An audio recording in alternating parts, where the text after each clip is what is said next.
Let's pray. Dear Lord, we just thank you for this time that we come together, that we can discuss the things that went on down in the legislature, answer questions and take comments. Lord, we thank you for this food that we've got this evening. We just ask you to bless it to our body's needs. In Jesus' name we pray. Amen. Amen. Well, let's go ahead and turn toward the flag and start off with the pledge. Matt, you want to lead us from there?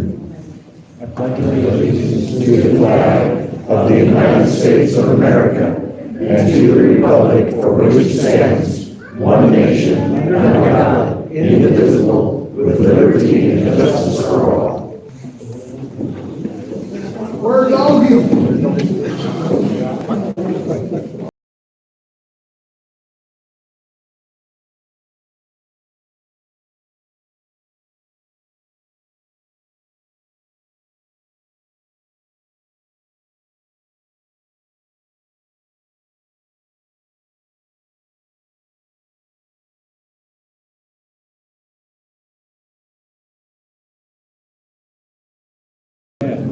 Well, it looks like everybody's got their food, so we'll go ahead and kind of get started here.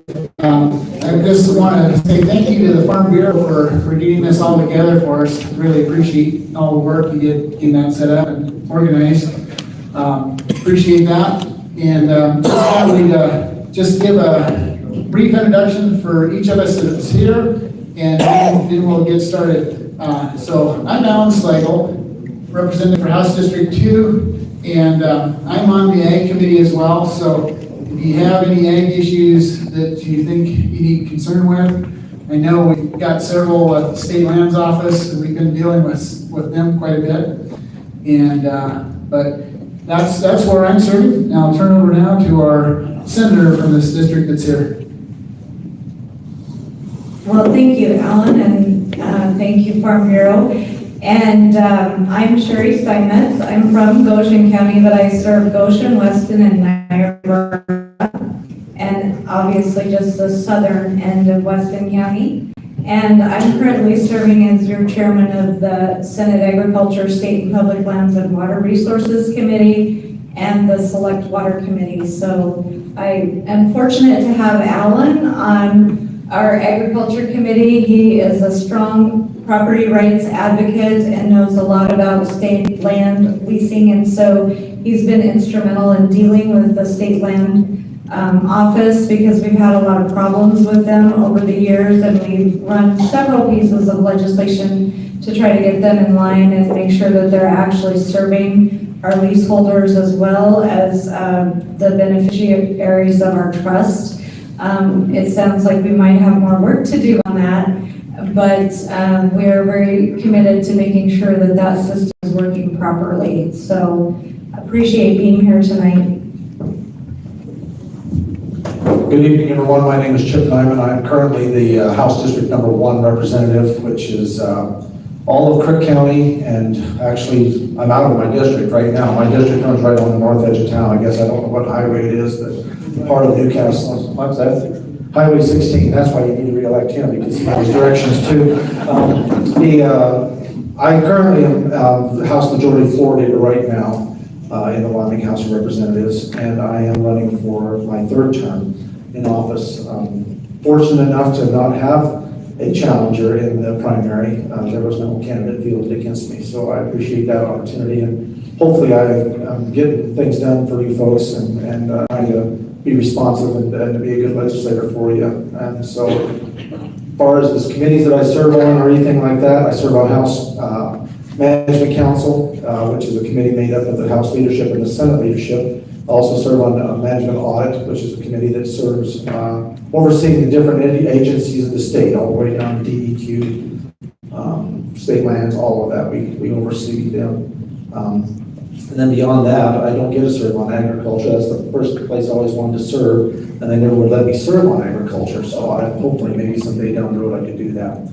But it's a privilege to be here. I really do appreciate Farm Bureau and what they're doing. And just so all of the rest of you know, Joni and I just changed all of our insurance to Farm Bureau less than a month and a half ago. So you guys were the most competitive insurance provider that we could find. And the last one we were with, they went big and they got absorbed by an enormous company, and we lost complete track of the people that we rubbed shoulders with and knew every day. And so Andrea Robinson, I have a good relationship with her since I've been in office, and I like to be able to deal with people that I can talk to and see and rub shoulders with. And I think that's the big part here, why we're here with you tonight, is because I think legislators need to be accessible to their constituents, because we do ultimately serve you folks.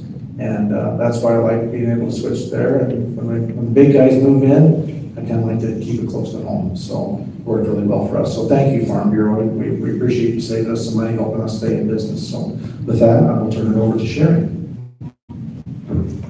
All right, well, thank you guys, and we do appreciate the Farm Bureau's lobbyists too, as well. They're a great help, especially on the Ag Committee. We see them quite frequently. The policies that you make at the grassroots level are very important, just like in the Republican Party. That policy drives up to the state level, and then your lobbyists are deployed on your behalf when issues that you've addressed are facing the legislature. So we really appreciate their lobbying and their expertise and the time that you take to make those grassroots policies. And I would be remiss if I didn't introduce my husband tonight. He came with me, and he's Cheri Steinmetz. I wanted to introduce him tonight, and he is also your national committee man for the Wyoming Republican Party. So they're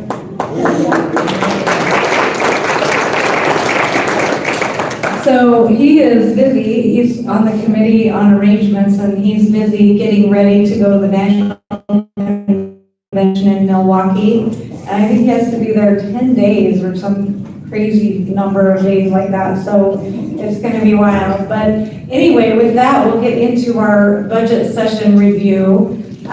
This year, we started the session out with a bang.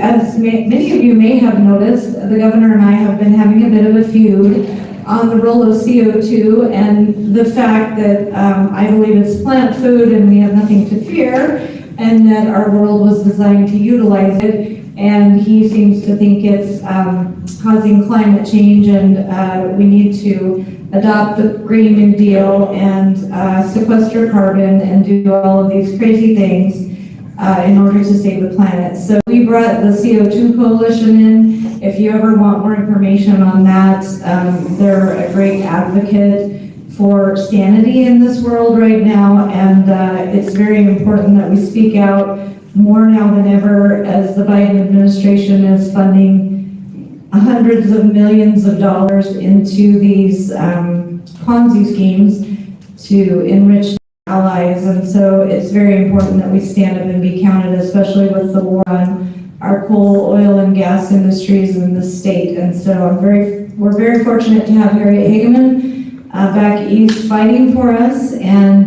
doing her level best on that, as well as Senators Lummis and Barrasso.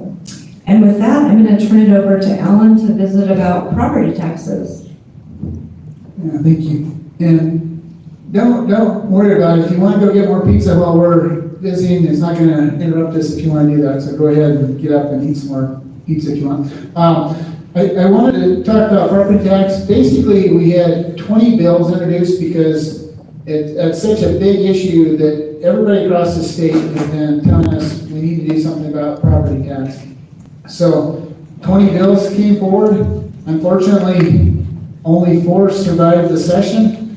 I'm not sure if that's really unfortunate or not, but it's unfortunate in the fact that with only 4 coming forward, we really didn't get any significant tax relief for our people that are having issues with property tax.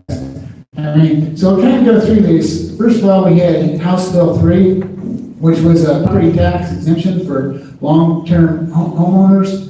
So basically, and I don't know as we look at this, I don't know how the application deadlines are determined for these, but this is the fourth Monday in May, so it's quite early. I know since I've been out campaigning, I've had a lot of people talk to me about that, say, why do you do it that way? Because that means I can't get any tax relief now until next year. And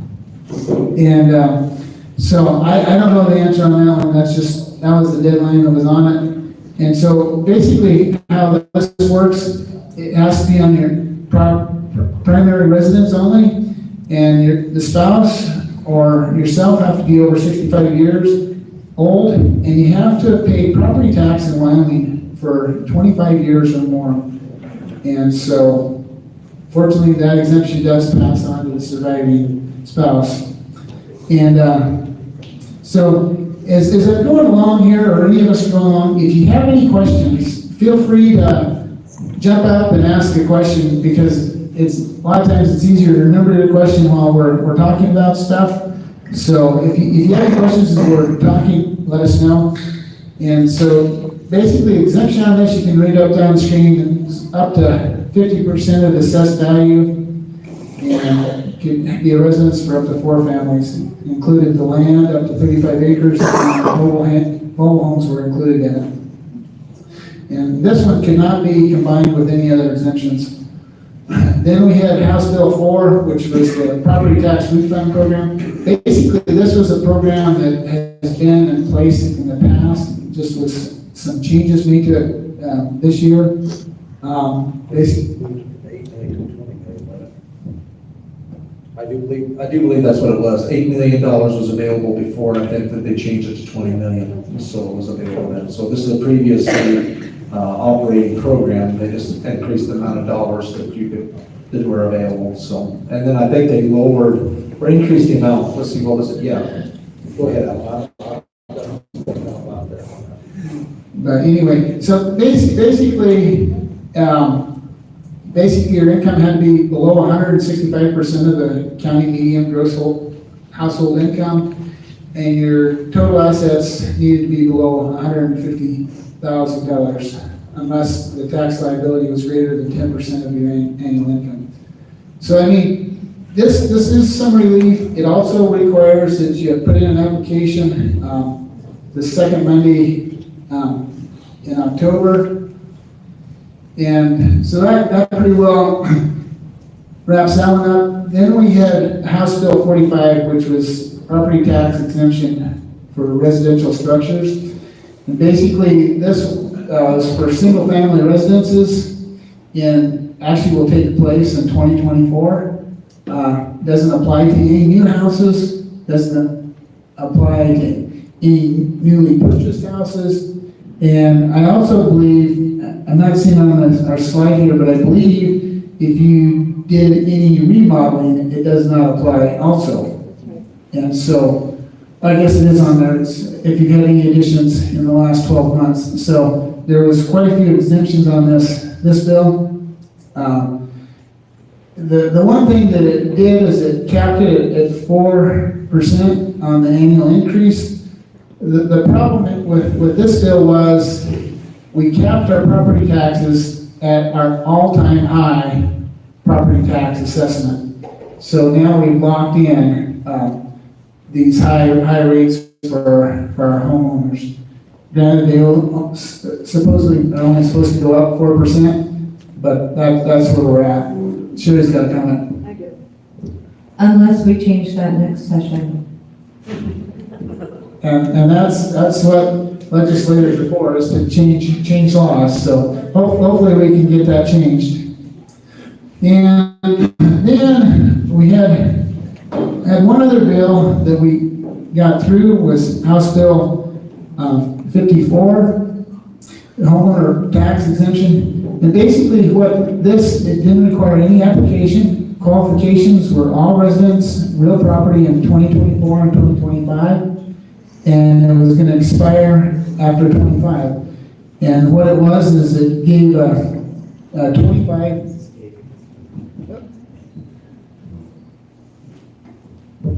gave a 25% off of the assessed value up to $2 million. And so basically this was gonna apply to all the homeowners in Wyoming.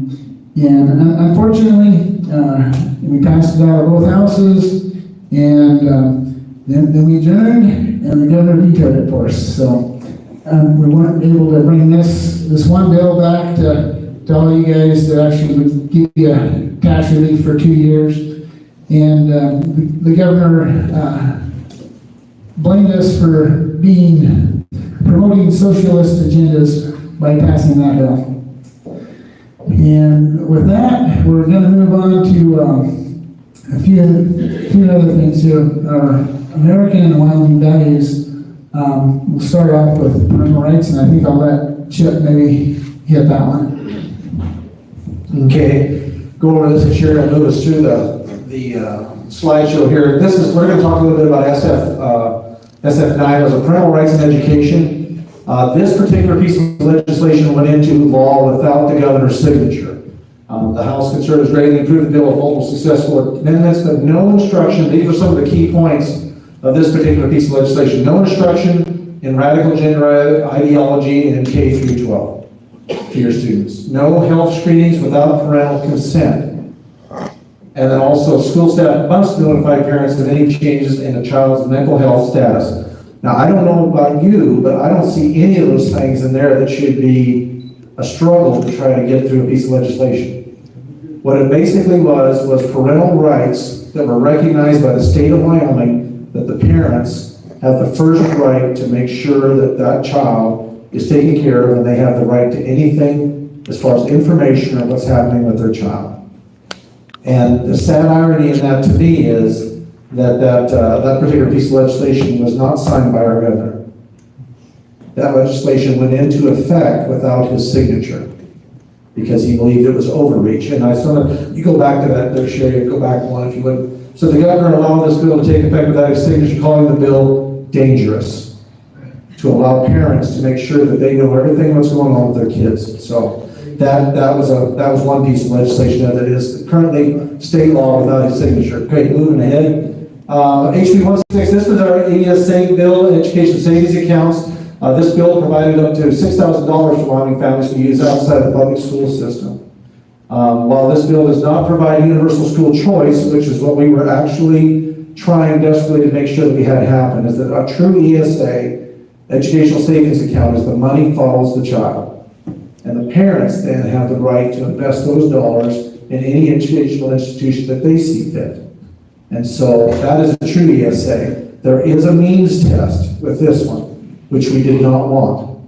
So you have to qualify for a certain level of income before you can qualify for this. So you're going to have to tell everybody how much you make or how much you don't make before you can qualify.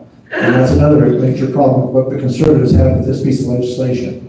This bill provides a framework for improved school choice. That is the only part of this that was a saving grace in this. And this is one thing I have learned in legislation. Sometimes you need a veto. And that's what this basically became. This was a base, to some, this was driving the WEA and a bunch of them crazy, but the reality of it is this is a step of a camel's nose under the tent headed towards true choice in Wyoming. You've got multiple states across this United States that are going for ESAs. You've got Iowa, you've got Idaho, you've got Montana, you're looking at Arizona, and I can't even list all of them. I don't know them off the top of my head. But education choice is a major issue in the state of Wyoming. And quite frankly, folks, if we don't get education spending under control in the state of Wyoming, we have got a problem that we are not going to be able to handle, because right now the current administration is doing everything they possibly can to undermine the ability of that refinery to continue to operate. And that is a major money revenue generator for the state of Wyoming. If education continues to take about 73 cents out of every dollar, where are we going to find the funds when we are constitutionally required to spend those dollars? This is an opportunity for folks to be able to spend that money, and I think better and more wisely. In my mind, competition breeds excellence. And that's what we have to keep in mind. And I think it could keep us in the black. When we see counties that are struggling to figure out where they're going to come up with enough money to fix roads and to pay employees and to take care of their seniors and all that stuff, when the top of that block of money disappears off education. Well, when the revenue generators are being under attack by the federal administration, how are we going to fill those coffers? I think education choice is one of the major issues that we're going to have to confront here and figure out how we can be more competitive in how we spend our dollars. Moving on. Parental rights and minors' health care. This would have bolstered parents' access to their kids' health records. Anybody out here against having access to your kids' health records? Okay, seeing nobody, we'll move on. Would have removed provisions of law allowing for children to be vaccinated without parental consent during public health emergencies. We would like for you to be able to have your permission before your child is vaccinated, even during a public health emergency. Makes sense to me. This was killed by the House Labor Committee, who claimed that, now get this, and I hope you all can read this, who claimed that some parents don't parent how the state would like them to. Okay, all right. And that the public health emergencies necessitate forced vaccinations without parental consent. Now, if that's not a problem, I don't know what is. And that failed in House Health. And so, moving on. Regulations of abortions. This is a HB 148. Governor vetoed this particular legislation. I'll give you a little background. I was extremely involved in this particular piece of legislation. I'll go over this here briefly, and then I'll tell you some of why. And I had a long visit with our illustrious governor, and I can relate to you some of what his thoughts were on why he vetoed this particular piece of legislation.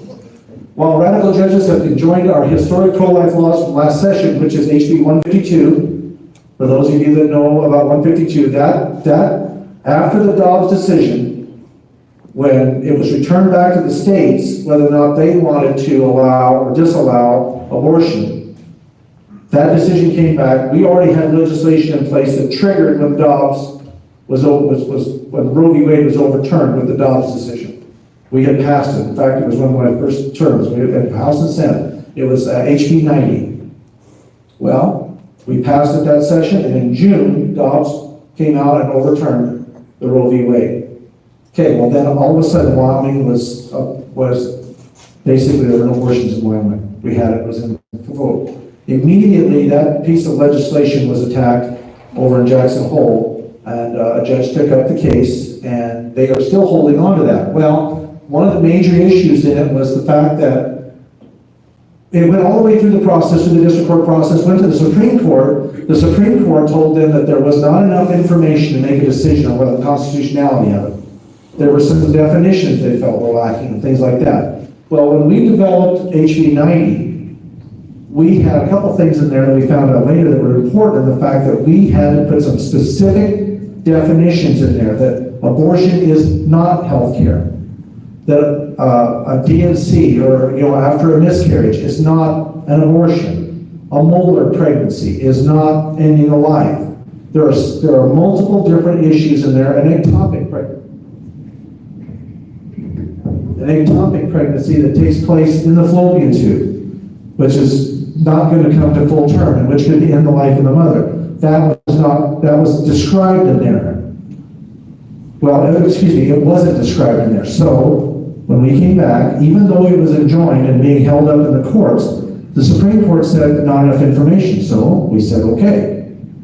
We come with HB 152, which was the Life as a Human Right Act. And we went back through and we meticulously went through and we defined and laid out exactly everything that they asked for in the Supreme Court. And we passed it. The only issue that we had is that earlier, rape and incest, we had to add rape and incest for the Senate.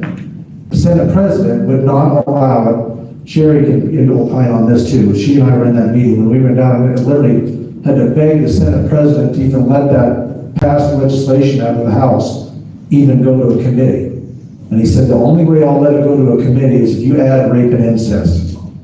Well, here's the problem in that, ladies and gentlemen. When you add rape and incest, you immediately create discrimination. Because how is a child conceived in an act of rape or incest any less human or available for the rights and privileges of all the rest of us as a child that was just accidentally conceived through, an act that was unprotected sex. So what you've done is you've immediately created discriminatory language in the law. Either the baby is human, no matter how it was conceived, or it's not. But in an effort to try to make sure that that law had a chance to go through the thing, she and I and several other legislators went and negotiated and said, well, I can't add that, but if you have to have that to make it work, then so be it. And so we did, and he went down, and he even introduced the amendment himself. So that's how we got to that point. Come back to 152, well, then that's now being enjoined by the folks over in Jackson Hole. And that's been Judge Owens, Melissa Owens, she's held it, she's made a determination, she sent it to the Supreme Court. Now the Supreme Court has just kicked it back to her, and everything is still idling. And so here's the issue we see. When we were doing this first initial legislation in HB 90, the trigger law, they assured us there were only about 90 abortions a year happening in the state of Wyoming. That's what they said. They said, I don't know why you're even worried about this. Only 90 people a year. Well, now that we come back and that 1 week that 152 passed, it was one 7-day period before it was enjoined. In that 7-day period, one abortion clinic in Jackson Hole had to cancel 6 appointments in 1 week. So if that's the case, we were far and above what the 90 number they had given all of us. If you're having 1 a day, just short of. Well, now then we find out, if you all read the Cowboy State Daily, Wyoming, I don't know what the exact number is, but we've had a 385% increase in the number of abortions reported now in Wyoming. Over 400 and some abortions a year now happening, when they said there was only about 90. So those, I think, are more accurate numbers. So that brings me to HB 148. HB 148, while radical judges have enjoined our historic pro-life laws from last session, we must ensure that women's health is protected by ensuring that abortion procedures are safe. And so if you are dead set on having an abortion, this was a piece of legislation in 148 that would have required that any place that provided that abortion be a surgical care center. You had to have doctor on staff, and you had to have a facility that could handle any kind of a problem that could arise. And here's what brought it on. There's an abortion clinic in Casper, Wyoming. Happens right downtown. It's not close to the clinic or to the Wyoming Medical Center. There are folks down there regularly that are marching around their signs and talking and trying to share, the right to life with those ladies as they go in there and have that. Multiple times they've seen ladies that go in have to be loaded in a personal vehicle and rushed to the emergency room in Casper because something went wrong. So the thought being was, then we should, if you're going to do this, at least we're going to require in Wyoming that you have to do it at a facility that can take care of you if something goes wrong. When governments pay us to get the word out, governments pay us, but we actually work for the public. And so it's a tough spot we're in because we have to piss off our own clients, basically. The people who sign the checks we get in fights with because we're fighting for the public. And I don't know. All I can do is say that we just got to keep doing what we do and hope that governments, especially in election year, governments need to trust the professionals, and we are the professionals in Weston County, to get their message out. Exactly. I can't think of anybody else that does a better job. We put a lot of time and effort into getting all of the product out there and making sure that we reach people in as many avenues as possible. I don't think people understand how much time and effort that we put into those things. And it's most definitely more time and effort than we get compensated for. At least we're going to require in Wyoming that you have to do it at a facility that can take care of you if something goes wrong. And so that was what that was. Requires surgical abortion in Wyoming to have common sense safety measures in place, requires that an ultrasound before obtaining chemical abortion drugs. Okay, now here's a caveat to the bottom part. I had brought a piece of legislation, HB 137, that was a requirement that you had to have an ultrasound at least 48 hours before an abortion chemical could be purchased or used. And this is why. Most of those chemical abortifacients, which is the #1 use and means of ending a life of a child in abortion in Wyoming right now, is chemicals. These can be ordered over online. There is no requirement for an ultrasound in Wyoming. The thing with it is that those chemicals are only to be used up to a baby that is 10 weeks old. If you look at my lapel, on my lapel, a set of feet from a 10-week-old baby. That's how tiny they have to be in order for these chemicals to work. Many times, ladies do not realize how far they are along in their gestation. And so they order the chemicals to end their life, and they also don't know that 25%, many of them, of the babies' lives end in miscarriage anyway. So here's another issue. If it's an ectopic pregnancy, and that chemical kills that baby up in there, you set that woman up for a major health issue. The reason I had my thought was, sad to say this, folks, but we need to make sure that the baby is placed in the uterus and that it's a healthy, viable child before you can order the drugs to kill it. And that was for the prevention of the mother's damage. And if it could be anything, and here's another thing, if that baby, you find out on the ultrasound, is already a miscarriage and it's being reabsorbed or it's being released, you sure as heck don't want to take those chemicals, that stuff. So there was multiple layers of that we were trying to add to it because of the prevalence of chemical abortion now. So I talked to Martha Lawley, who was the sponsor of HB 148, and I said, Martha, I've got 137. It was too far down on the list when it was introduced, and we did not get to it. It was my chemical abortion edition was not there. I said, would you be willing to let me write an amendment and we'll amend it into 148? And it fit right in there. It fit in with the title and everything. And she said, sure, that's fine. I'll work with you. We'll amend it in. We did. We wrote up the amendment. I amended it in. There was a little bit of discussion. Guys like Alan and all of them got up there and fought for this, and we got it added onto that piece of legislation, and it passed the House, and it passed the Senate. Because people knew that this was genuinely for the health of the lady, not for the baby. Listen, abortion is not health care, but it was for the prevention of any damage to the women that decided to do this. When the governor got that, he vetoed it. He told me personally that I vetoed that because of your amendment, Representative Neiman. He said, because I believe your amendment was going to create a challenge in the court again. And I'm like, Governor, it's already enjoined. Well, it would have just drug it out. It would have just made it worse. He said, if you'd just left it alone and just done the surgical care centers, he said it'd been fine. He said, but because you required an ultrasound to verify the age and the position of the baby, he said, I just think it would have muddied the waters.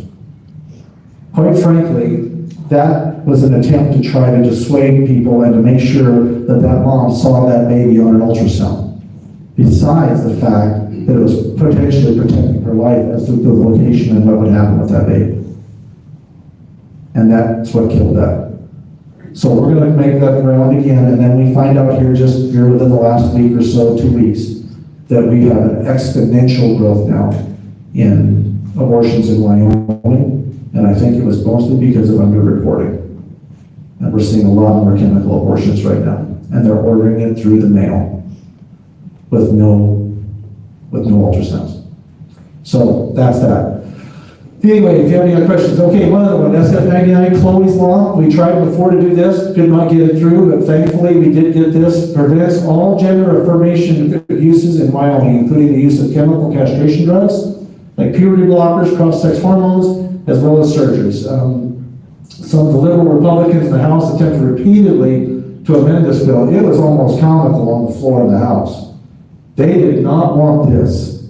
This was way too much. They wanted the ability to be able to allow these kids under the age of 18 to be operated on, giving, and when anybody tells you, and we did the research, if anybody tells you that you can give a young man or a young woman the puberty blocking drugs and that basically puts their body on idle or hold, that is a lie.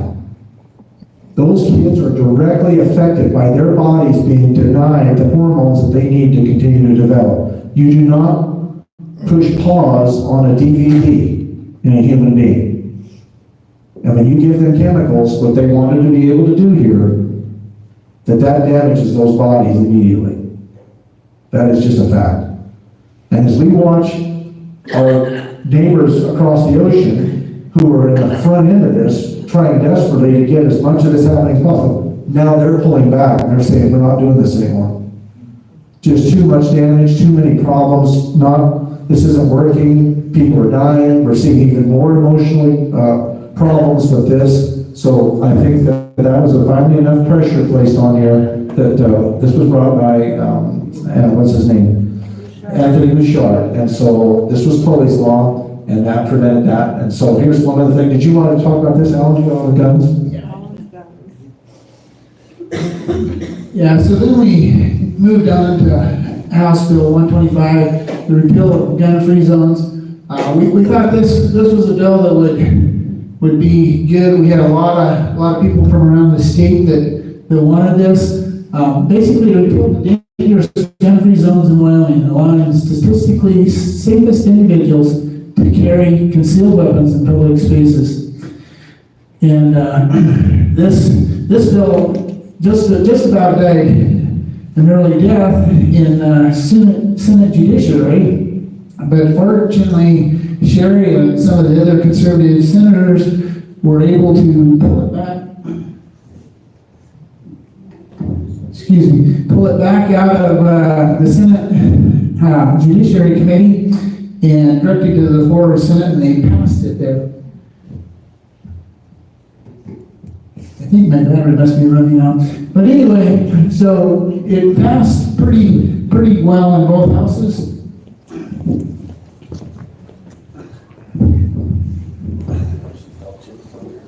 Yeah, it passed out of both houses with over 75% of the vote, and then went to the governor, and the governor just thought that was too dangerous to arm people. So, I mean, and unfortunately, one of the scariest gun-free zones in Wyoming is the state capitol building, because when we're down there in session, the only people that are supposed to have arms are the state patrolmen that are watching the place, but there's still a lot of crazies that make it in the Capitol.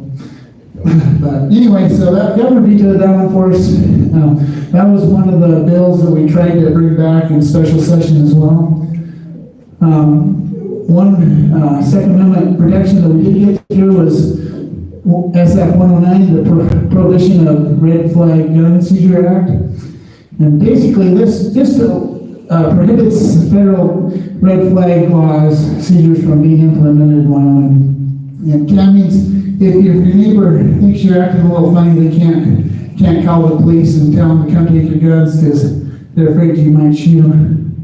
And so, I mean, basically this bill protects our Second Amendment rights, our Fourth Amendment, our Fifth Amendment, and our 14th Amendment rights. And so, I mean, this was a good bill that we actually got through.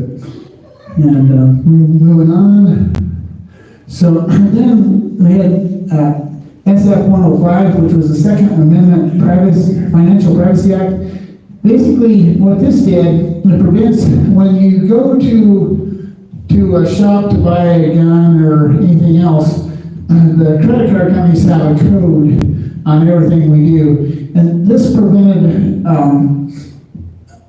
firearms and ammunition to have in their own specific registry in Wyoming. I mean, if you go out of state, other states can allow people to do that if you buy it with a credit card. But in Wyoming, it's supposed to, according to our law, it's supposed to be not allowed anymore. And then I'm going to let Cheri talk about foreign ownership of land. Excuse me. All right, we've got a couple of questions. You have the microphone. All right, thank you. You're on. Jasinski, Secretary for the Weston County Republican Party, and just on something, a little bit of breaking news almost, on gun-free time, we were having meetings at the senior center, which was a gun-free zone, and we went to the senior center board and appealed to them to drop their gun-free zone status.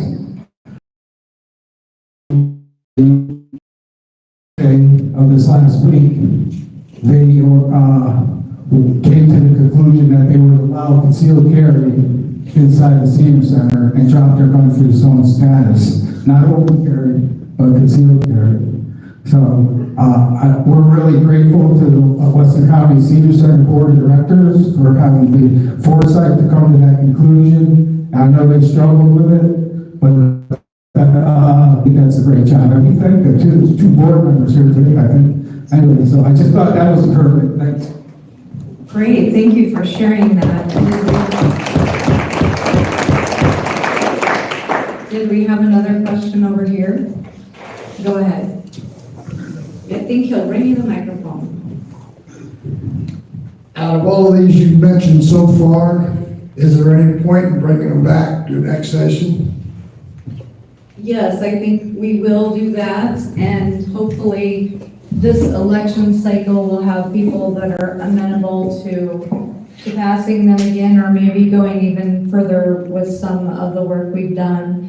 For example, property taxes, we put a 2-year sunset on that because we need some actual reform in that regard rather than just the Band-Aid fixes that we've been coming up with. As you can see, it's kind of a patchwork that we've done. And so the citizens across the state are asking for us to address this. I've heard from several people since we've been out of session that there are folks that have dollars a year. And so, and I think people in Cody and Sheridan and everyone that is close to Yellowstone is seeing that kind of influx. So we have a lot of work to do in a myriad of issues, and especially the ESA, the Education Savings Accounts. That bill is just mutilated. A few years ago, and it was built school choice for all. However, this time, in order to pass something, they put in preschool and they put in all sorts of other requirements. When it came to the Senate, we put it back to a true school choice bill, and then when it went back to the House, they had to compromise again to get it out, and it's really a mess. And especially with the line item vetoes that are in it. So, and that's one of the #1 issues across the state of Wyoming. From what I've heard from some polling that's been done, #1 is illegal immigration. People are very concerned, which will lead us right into these next bills. Illegal immigration. They also have climate change and the war on our minerals industries on their mind. Going back to our revenue sources there, that funds most of our state. I mean, 30% is from our investments, but most of the rest is from our extractive industries. And our Constitution does provide for some clarification if we will follow it. With regard to education funding, it says, as the means of the state allow. And so if we are really to read that, it is our job to decide what the means of the state are. If we're overtaxing our citizens, then education spending may have to be commensurate to what the means of the state are. So that's very important. And then the other part with regards to abortion, if we were following our Constitution, it tells us, it says that all humans, it says, equity of all, in their inherent right to life, liberty, and the pursuit of happiness, all members of the human race are equal. Well, I can't kill you, and I'm pretty sure a baby's not going to be a puppy dog when it arrives. So we're all members of the human race and we should be treated as such. Does anyone have any more questions before we go on about anything? Okay, we've got 3. Go ahead. Hi, Chad Steinmetz. I got 3 questions. I'm just gonna ask them really quick and let you respond to them. The first one is, answer to it is, procedure or an abortion is attempted and it is botched, for lack of a better term. Is there any way that the child, when it becomes an adult, is able to sue the parents for that procedure? And if not, have you guys tried to address that? Is that maybe a possibility? And kind of on that same thing, what about allowing for, on these gun-free zones, if you're injured in a gun-free zone by an act of violence, being allowed to sue for that gun-free zone, especially in a government facility? I understand private property versus a government space, but if I go on a government space and am injured, I should be able to sue if it's a gun-free zone, because I have a concealed carry permit, and Wyoming is an open carry law, or state too. So if I'm not allowed to defend myself there, I should be able to sue the state. And my final one is, has the legislature thought about outlawing no-knock warrants in the state of Wyoming too? And if you could address those, I'd appreciate it. Thank you. What was the last question? What now? Making it illegal to use, for the use of no-knock warrants in the state of Wyoming. Okay, well, I'm gonna take part of the first one and then I'll phone a friend. But as far as the suing the parents, you know, as far as lawsuits, I think you can file a lawsuit for about anything, whether you're win or not, I don't know. But as far as being born alive, we didn't even, I brought that bill several years ago. I can't even remember what year. The first year the governor vetoed that one, the Born Alive Act. And then secondly, we finally do have protections for babies that are actually born alive when they try to perform an abortion. But before that, we didn't even have that protection in place. And like I said, the governor vetoed that one as well. I don't know if Chip has more information on being able to sue your parents, but I think that would really help their standing and the fact that they have to actually save that child. And in that vein, how many of you have heard about what happened to Dr. Cuban being thrown off the medical board? Has anybody heard about that? Raise your hand if you've heard about that. So on the Wyoming Medical Board, there is a doctor who was actually removed from the board by the governor. He ended up resigning in the end because he didn't want the removal on his record. But he was removed for speaking up in favor of Chloe's law because the Wyoming Medical Society had testified against it. And they had not polled their members, so they weren't sure where their membership was, but they were lobbying against that bill. And he was removed for that. Contrast that with Dr. Renee Hinkle, who has testified against every pro-life bill we've had since I can't even remember when, since I've been there and we've been bringing them. And she was one of the ones on the Born Alive bill, and this is what jogged my memory. She actually testified at one of our committee meetings that just because someone's breathing and has a heartbeat doesn't mean they're alive. And I said, when I got up to rebut it, because it was my bill, I said, well, you know, I'm just a farm girl from Goshen County, but if something's breathing and its heart is beating, I try to save it. I mean, even farmers know when something's alive. And so that's kind of the hypocrisy that we're dealing with right now in the system that we have. And so I'll let Chip or Alan talk to you about suing and the other two things, which was the injury in a gun-free zone and the no-knock warrants.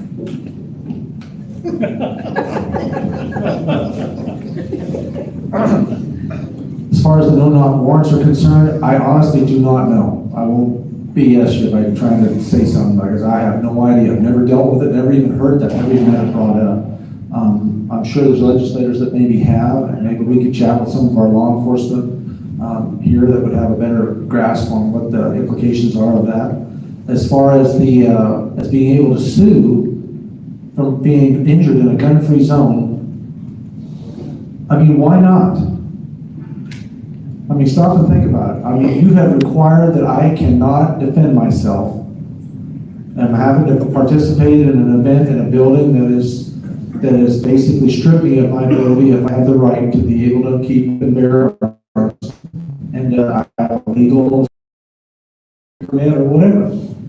And I come in there, and then somebody that decided not to follow the law come in and harm me or my family, then I would think it would just be logical that whoever said you can't have it, especially in a public place like that, would be liable to protect those people and to make them whole. I mean, that just, to me, that makes sense. If I'm going to take away your ability to be able to do something, then I'm going to be liable. Because I've removed your ability to perform any kind of protection for yourself. So I've not heard of that piece of legislation or anybody broached that issue, but that's a really, really good point. And I think that's something we need to chat about. And say, you know what, if you're going to require that nobody can come in there and have a right to protect themselves or be able to prevent or anyway, then you would be liable. You know, and see, part of that was something we saw during the COVID-19 nonsense. When they came in and they said, well, businesses are going to require you to get the shot. Well, multiple legislators, myself included, said, well, that if you're going to require them to take that shot with as little knowledge about the long-term consequences of that shot, then you're liable for the long-term health of that person if you're going to require that they have it in order to keep their job. And that just drove people crazy. We're finding out even now the long-term consequences of some of that's just that decision-making process. Normally, a shot takes 15 years. Any kind of a drug introduced into the human being takes 15 years of testing before it's even considered by the FDA. I mean, we were talking about months, and then requiring people to do it or you lose your job. There again would be another really good example of, okay, well, if you're going to require it, and I do it, and I just find out later that somehow I've been permanently damaged, I think you need to be on the hook. Because why would I have to be required to do something, especially with so little information in that instance? So let us look into that as far as the injury in a place like that you're required not to be able to defend yourself, and see what we can put together. We can make some calls to LSO and find out where the laws are, and then we can talk to some other attorneys. So those are really good questions. I wish I had better answers, but those are good questions we can follow up on. Alan, you good? Yeah, I don't have anything else. That is something we can look into and be working on. I mean, those are good points, things we should be looking at, because this whole idea of liability is really important. I mean, and that goes right back to private property rights as well, and just need to have that ability to be protected, or the people that are causing liability to be in action need to be held accountable. Just a brief caveat to that. I was asked by a constituent, they had a situation come up with their daughter, just to give you a little bit of background on it. She rented a home. Well, unbeknownst to her, the previous owner of that home, it was evidently some kind of a drug dispensary. There was known drugs leaving out of that home. Well, she had since rented it. Well, evidently a previous customer had come and wanted some supplies, got on her porch and beaten on her home, and she was there with her child and by herself with the baby, and then they called the police, and then when he left, found out he couldn't get in or whatever and left, he tripped and fell off of her porch, and he sued her into your house, and if they hurt themselves or cut themselves or damage themselves or twist their ankle as they're damaging your home, breaking into it, could they sue you? And my previous insurance company said, I really don't know. I really could not tell you. They may be able to get damages out of you. And so that is something to me that has to be addressed. If I'm going to try to break into your property, trespass on your land, and then send you a bill because I got hurt because I stepped board on your deck, or I've stepped off backwards and missed the rail, and you're gonna pay for my hospital expense even though I was trying to break into your house to steal stuff or to harm you. That's the completely illogical part of this. And in my discussion with the insurance agent, she said, you know, if you could get that decided, because I really don't know where they would come down on that. She says, can you imagine the amount of reduction in liability for people and insurance companies if they knew that they would not have to fund that potentially? And she said, that would be a major savings to all of us if we knew that in Wyoming at least, if you break into somebody's home and get hurt, it's on you, buddy. It's not their problem, and you're not gonna submit a bill, and their insurance company is not gonna be sitting there spending time or spinning their wheels figuring out whether or not they ought to pay your bills. Not just breaking into a home, but trespassing. Whatever. It's like somebody, I had kids come onto the ranch and build a bonfire. And I called them at it, made them put it out and stuff like that. But if they'd come in there and they might have come up the hill and scared them, and they took off, one of them twisted their ankle, and they go home to dad and come back to me and say, hey, my kid got hurt, trying to get away from you because they were scared or whatever, we're gonna send you a bill. Well, what about the rest of that fire that took all my timber and burned up half my pasture? And went over onto the neighbor and burnt their house down. Who's liable for that? And so, like Cheri's point, I mean, and those are things that we need as legislators to be able to look at. Responsibility and liability are enormous issues, and that's what we pay a lot of insurance to try to make sure that we're protected from people that do dumb stuff. You know, it's just ridiculous the amount of money that we spend on these things to try to keep ourselves from losing our livelihoods because somebody else potentially could come in and hurt themselves. And so those are things that I'm looking at right now, and I look forward to these folks here helping me with that. So just as a caveat. The new store. This is the one-stop shop. We have a pharmacy. We have a bootlegger's liquor. The deli, the food that you can get at a lunchtime is so amazing. The coffee shop. Certain Friday mornings, there's 30 people sitting here in all these chairs. This is the hub for people to come and visit, have their coffee, have their donuts. It's amazing what this area has done. Totally amazing.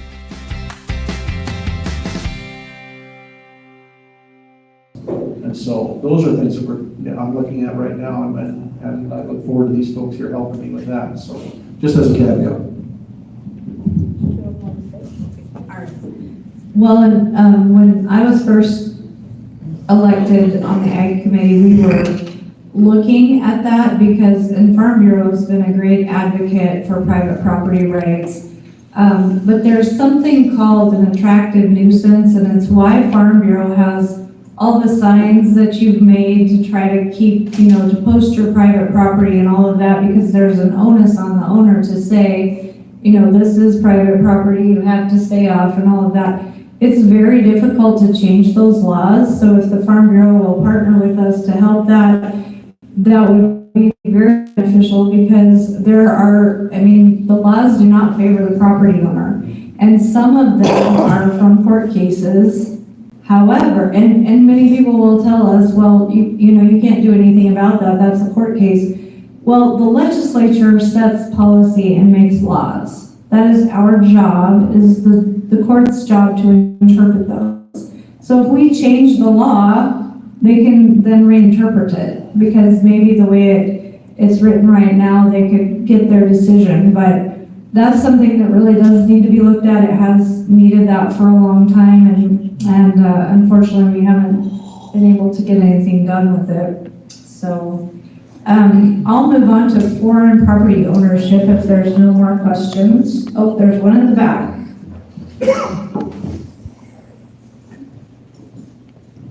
I hate to harp on this. I'm a mom, so I just can't not get it out there.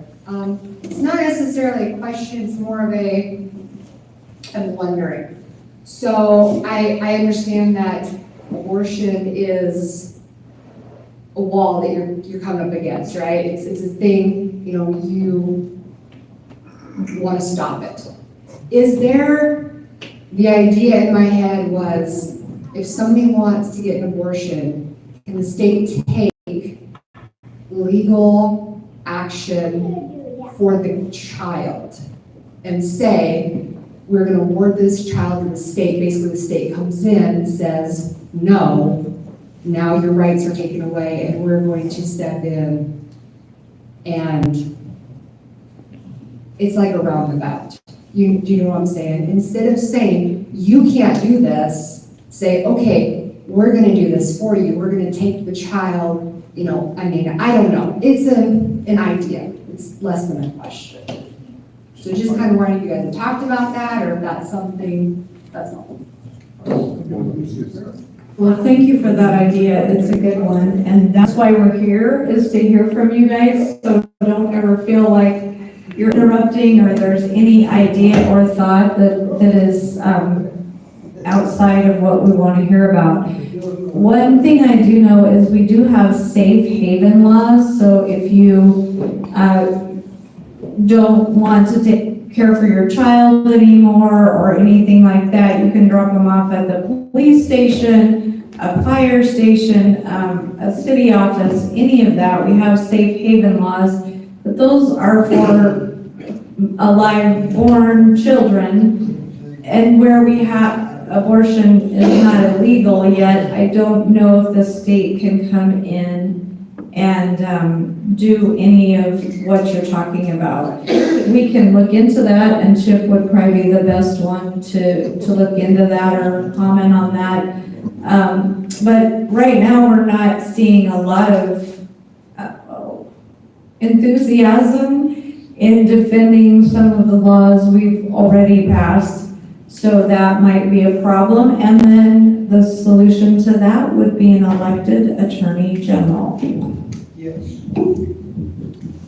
Just briefly to maybe kind of address some of your question there, I guess, correct me if I'm wrong, ma'am, but you did kind of say that if that happened, it would basically remove that person's right. The state would come in and dominate their right. Is that correct?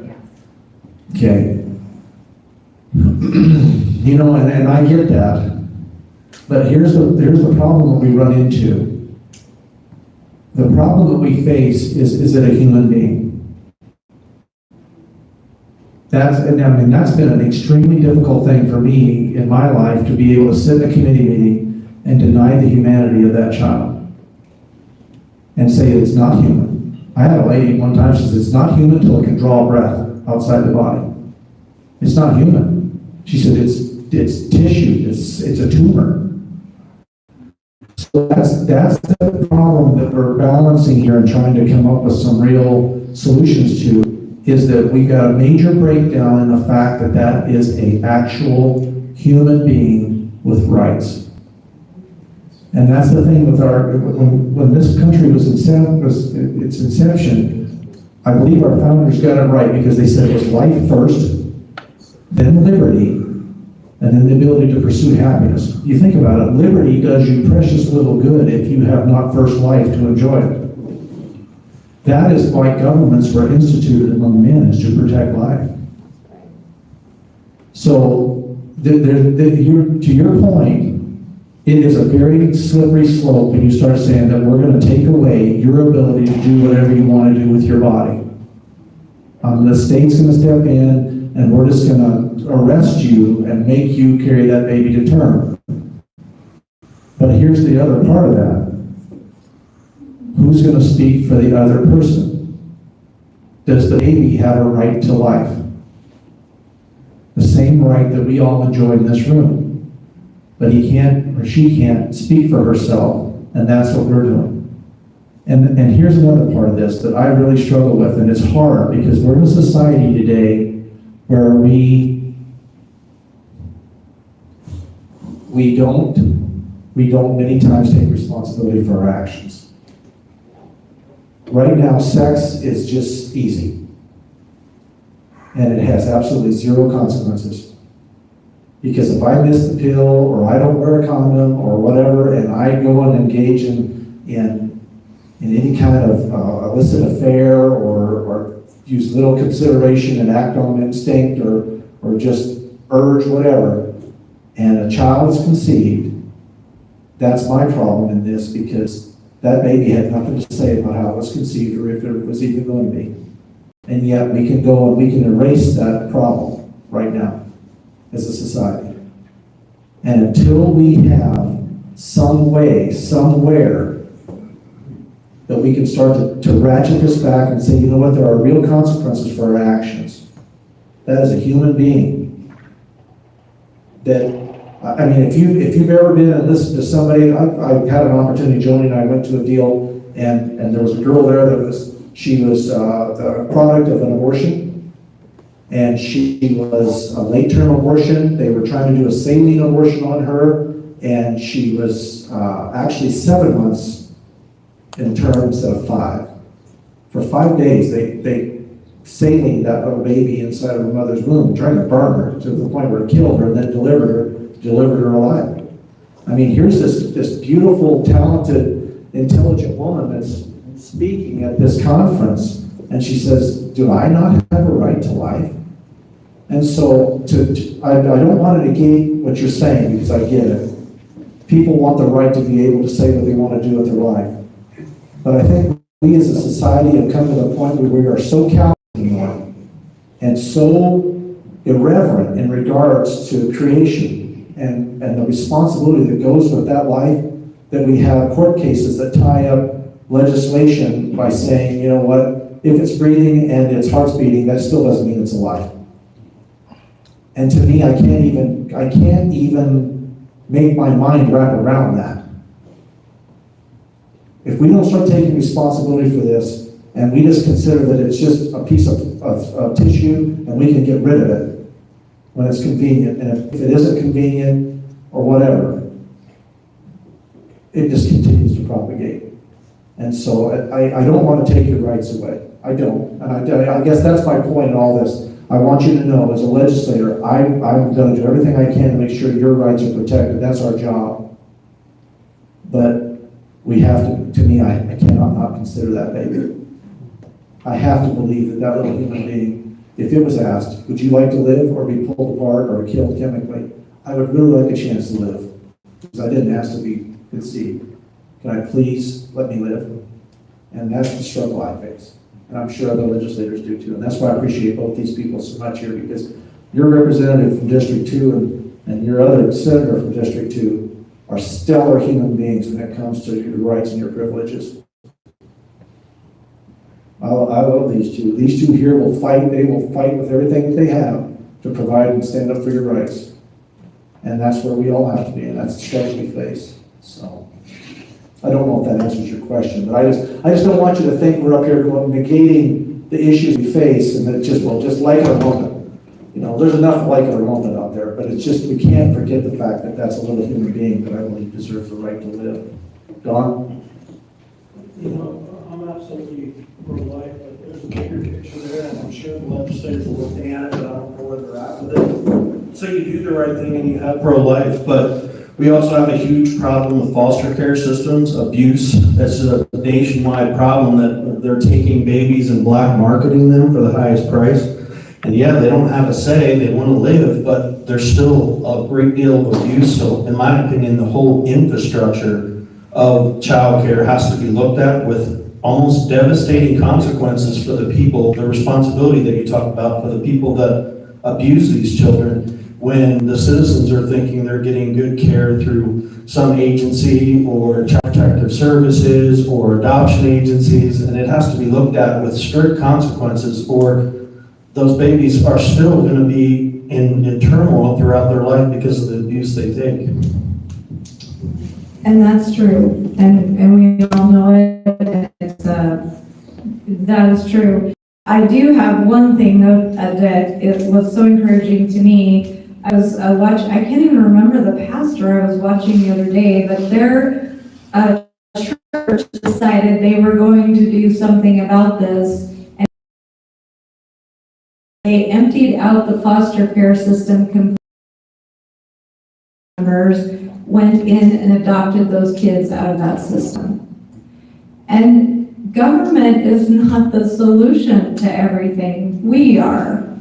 The government is supposed to keep things in their proper balance, make sure that our rights are respected, provide for the common defense. Wouldn't that be nice if we would stop illegal aliens from coming across our southern border? those things like that, you know, maintain your roads and streets, make sure that we have a system of justice that's functioning. The government can't solve every problem. I mean, the welfare system we've created has contributed to a lot of the problems we have. So it's time for us to stand up and be the answer we're looking for. Our founding fathers didn't wait for someone else to do it. They were in the small percentage of people who actually went and fought the battles. And I believe that's why you're here in this room tonight, because you are those people that are willing to fight those battles. You're the ones that are seeing clearly what the battle is for this nation, for the very soul of this nation that's going on right now, and for Wyoming. You know, they would not like nothing more of all of our resources here in this state, but they're not theirs, they're ours to steward. They've been given to us, and we've been blessed by that. And so, just a little tidbit there. We come from good stock. We come from the pioneers that came out here and settled this land. You know, we can do this. This is our job. We cannot let freedom pale on our watch, let alone be lost. I have great uncles that fought against Hitler in World War II. They were in constant, they had health problems for the rest of their lives. The blood of the patriots is calling out for us to take our place and to make sure that what Ronald Reagan said about freedom has to be fought for by every generation. This is our generation. Whether you're old or you're young, it's our time, and that's what we're here to do. With that, I'll go on to, I hope these slides aren't too boring for you. Are you bored with our slides? We don't have to go through them. Go ahead. Last but not least, we spent a lot of time talking about taxes, and they would keep going up and pricing ourselves right out of our homes. One of the major things that I see in the past is the elephant in the room. And our budget, in the Wyoming budget, a major part of it is education. What has been done, if anything, to rewrite the Constitution and make it a fair and balanced Article 7? It's way out of proportion, way out of control, and unrealistic. And it's burying the state. I'm gonna let Alan take that. He's got his hand up. I'll take a stab at it. I would agree with you. And I think a lot of our issue here has come out of the court cases, especially the Campbell case and the Washington case, where the courts have really set how our schools are funded. And I mean, it's a deal where we do need to go back and look at it. And I mean, I think the ESAs that we're talking about, where the money actually follows the child, puts the responsibility back in the parents' hands, so the parents can decide where their kids are going to be educated. I mean, I truly believe that parents should be the ones that are governing the education of our kids, whether it's through the public school system, through homeschooling, through sending them to a private school. It still should be the parents doing it. And what we have to work out and figure out in the legislature is how we're gonna fund that. And I mean, that's where our real issue is, and that's the sticky wicket that we're having to deal with. I mean, we've got people from all over with their hands out wanting money, and I'm not saying we need to just put more money out, because a lot of times you can throw money at about any situation and it doesn't help unless it's specifically targeted to where it's going. So, I mean, I guess that's the comment I would have on it. One thing we're hoping to do, if I get reelected in this next session, is to actually put a cap on the amount our state budget increases so that it can't increase any more than what our population increases or inflation increases. Because at the current time, we have, all of our state is funded well enough that we don't need to just be arbitrarily increasing that spending, because all of us who own businesses, we only increase our spending if our revenue increases a little bit. And then we just do it for major improvements or things that we haven't been doing because we didn't have the income before. And our state needs to operate the same way. But,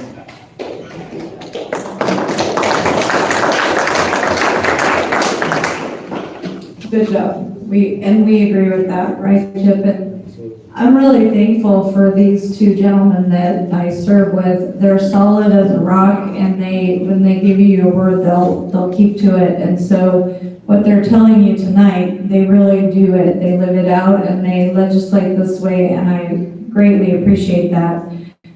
As far as education spending, we have tried several things from the Senate side. Over and over again, we're getting blocked in the House because there are some folks there that make their living in K-12 education, and they really like to see more funding come to them. Right now, we're simply outvoted. The Senate, Charlie Scott's running an amendment. He's the chairman of the Education Committee. I'm the vice chair in the Senate side right now. And those meetings can be very interesting I haven't been on there, but Chip was on there for several years as well. And Charlie keeps trying to take us back to the way we used to have it through a constitutional amendment. So there's a bond issue, and the local community is actually helping to decide what we're building, what we're spending. The other thing we've tried to do is silo the monies and say, okay, this much has to go to teacher's salary in the classroom, and then you can utilize, because as we all know in this room, the school boards get a block grant from the state of Wyoming, and then they are the ones that decide how to spend the block grant. So once we write that initial check and we comply with the court orders that say you have to do X, Y, and Z, and it's some crazy thing called a basket of goods, and they try to make it all complicated, and it basically is the services we'll pay for and provide. After we write that check, then because of local control, and we all like local control and we want that, they get to spend the money however they want. They are not restrained by the same restrictions we are. So for example, we also tried to say that if you're suing the state of Wyoming for not spending enough money on education, then you can't use the money we gave you in the block grant to do that, but we can't even get that passed right now. So hopefully this next election cycle, we'll see some changes in people that really recognize the need to the system, because I think our last report is 48% of fourth graders can't read. So, we're not really getting a lot of bang for the buck. Did you have a follow-up question? Yeah, I just follow a comment. Why not change the Constitution to force the education department to clean up their act and restrict them by restricting their funds? We can try that.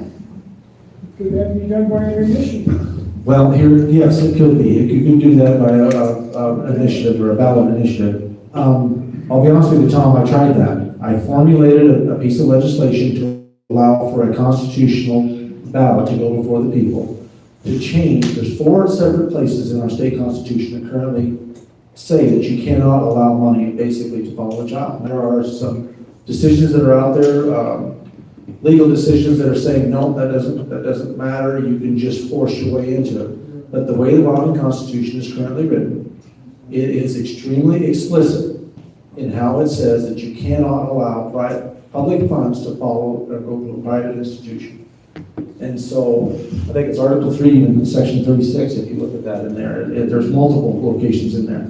So really, to me, that what needs to happen is to allow what you're saying and let it go to a vote of the people, and let the people of Wyoming decide what they want to do. And if they want to allow those funds to be able to follow that unrestricted to all folks and let them have to have, because Article 7 is clear on that. Now, to Alan's point, yes, you had a Supreme Court in the Washakie initially and the Campbell 1, 2, and 3 decisions that were basically legislating from the bench. And they changed how that's operated across the state. And it's created a very difficult situation. And this, don't get me wrong, education is extremely complicated. I mean, we've got communities that are almost entirely funded by the educational system in their communities.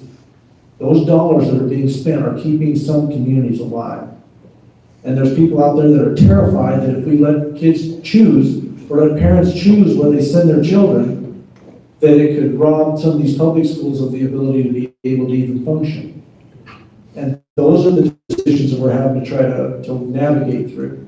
The reality of it is, the struggle that I have is when I have people come to me and say, you know what, my school district just built a $19 million swimming pool and I can't even get enough money together to fix our roads. Now there's a problem there. Now some would say, well, that school district was a really good manager and they put away money when they didn't need it and they utilized it to do those things to bless the kids. Others would say, we're spending entirely too much money on that and we can't afford it. And then you add the caveat to this, that when your resource that is generating that revenue is under full-blown attack,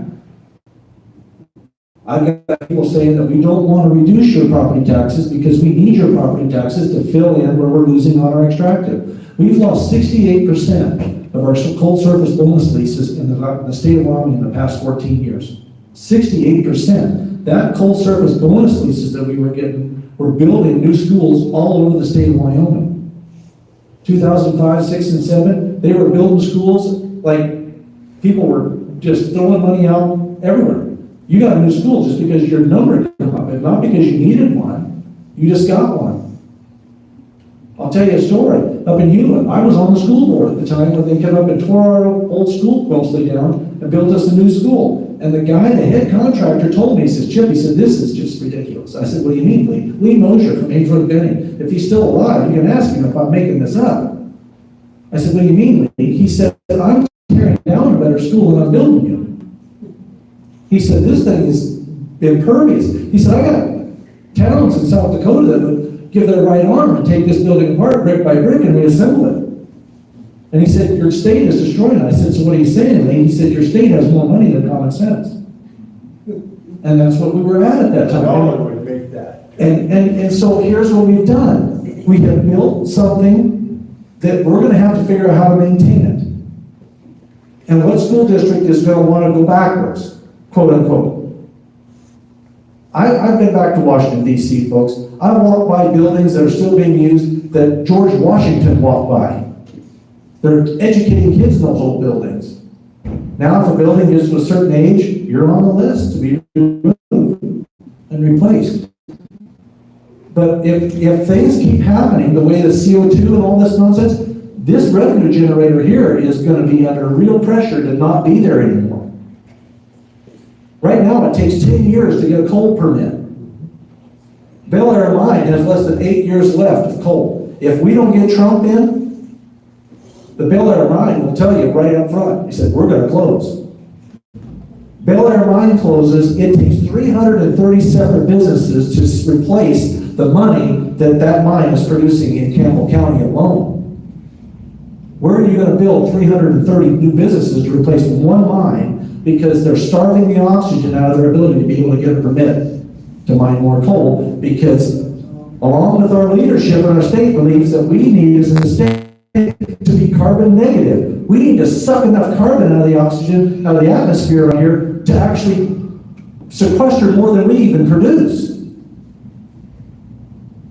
It's BS. It's eco-terrorism at its finest level. And everybody wants to continue to get paid what they've been paid forever, and then we're going to go ahead and we're going to kill the goose that's been laying the eggs.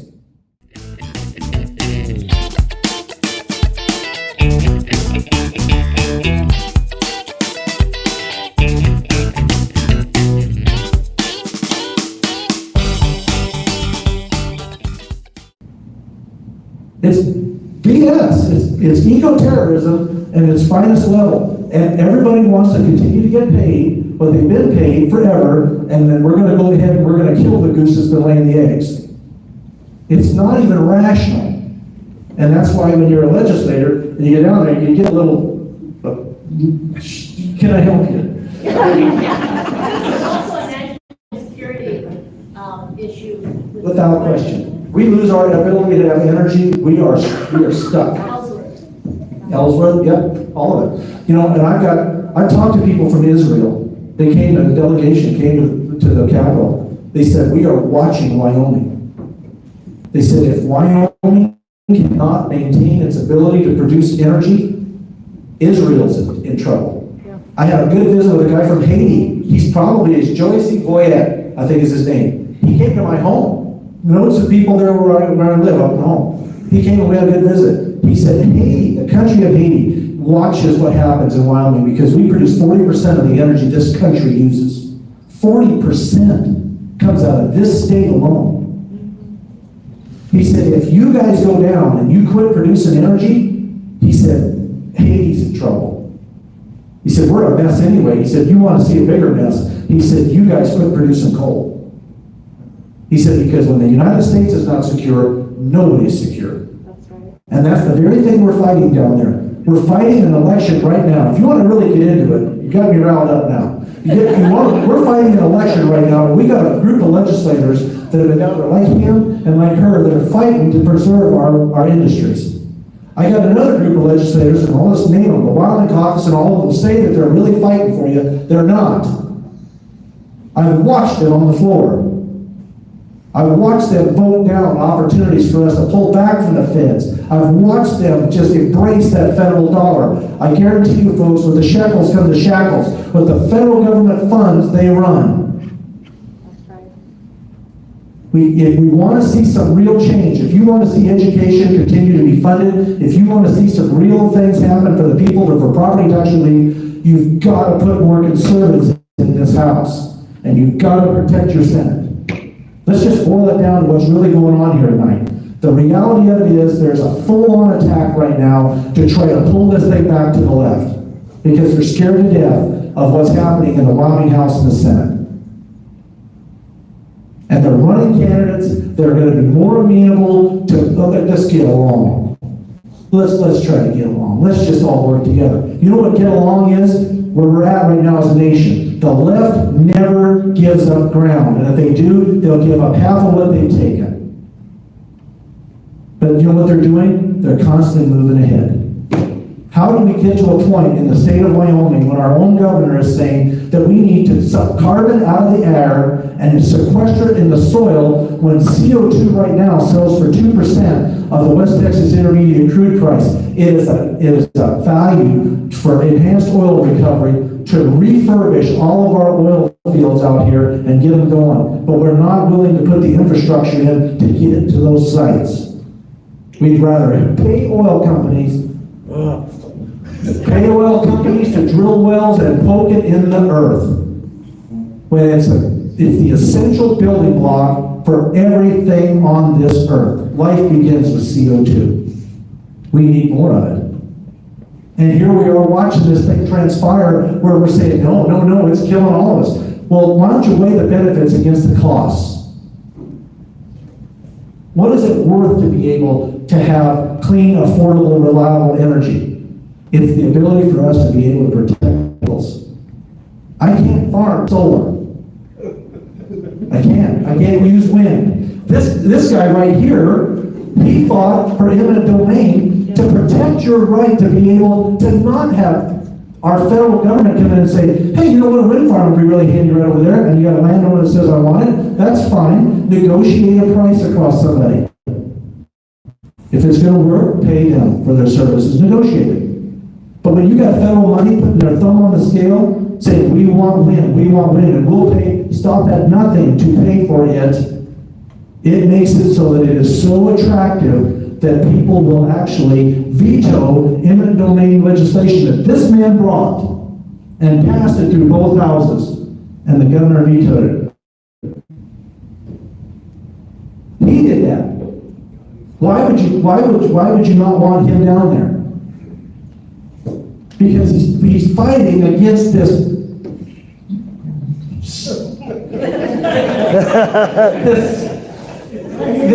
it's establishment BS is what it is.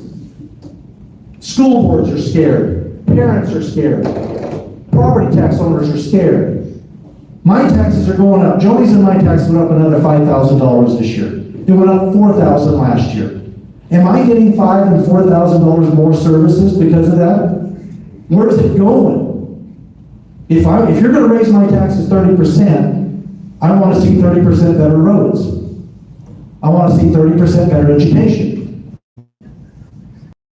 I can't say I'm not going to pay it. You're going to take it. If I don't, you'll take my place. So we've got to have people that take a logical approach to how we're going to protect this state. We've got to push back against the feds. We've got to stop just rolling over every time they say, take it, we take it. And if we don't have good leadership that's going to stand up and say no sometimes, then we're going to get what we deserve. We're going to be taxed off our places because we can't seem to curb our spending. Cheri's got some stuff coming up here for you. It's going to blow your mind, the sheer volume of money that we just spent. He and I did not vote for this budget. And you'll get chastised for that. $11.1 billion. Biggest budget Wyoming has ever passed in its history as a state. How are you going to pay for it? Get rid of the rounds. Well, whatever. But here's the thing. You got to have people that are in common sense, look at it objectively, be honest with each other, say, you know what, there's things in education. Education, we're getting sued right now. The state of Wyoming is getting sued by districts right now because we're not giving them enough money. They feel like they've not gotten their external cost adjustments. I get that. But the reality of it is, where are we going to get the money? Close the government. We're going to have to try to be fiscally responsible. But let Cheri show you some of this. You guys need to know these things because it is a real challenge, and they are not going to back off on the dollars that they need from you. Now, if you want to get more money than what you're getting right now, I will take the check to the governor with tonight. I'll give it to him. You have the free will and right to write in a check for all you want. Please do that. I encourage you to. It will get spent. But if you can't afford what you're doing, then we better start figuring out how to live within our means and try to develop this thing and keep us alive. Get it away from me before I pull up. We had our own nuclear reaction today. Go ahead. We have two questions. Go ahead. I have a real simple one. Since when does the Supreme Court of the state of Wyoming have the authority to tell the legislature anything? If the court says you gotta give them more money, you blow them off. Because there's three equal parts of this government. You've got the legislature, obviously, you've got the governor, the executive branch, and you've got the Supreme Court. The Supreme Court cannot tell the legislature what to do. The whole Campbell decision to me is dumb because the legislature could have simply said, no, we're not going to do that. And what are they going to do? That's all I have to say. Right, and they codified it so long before our time.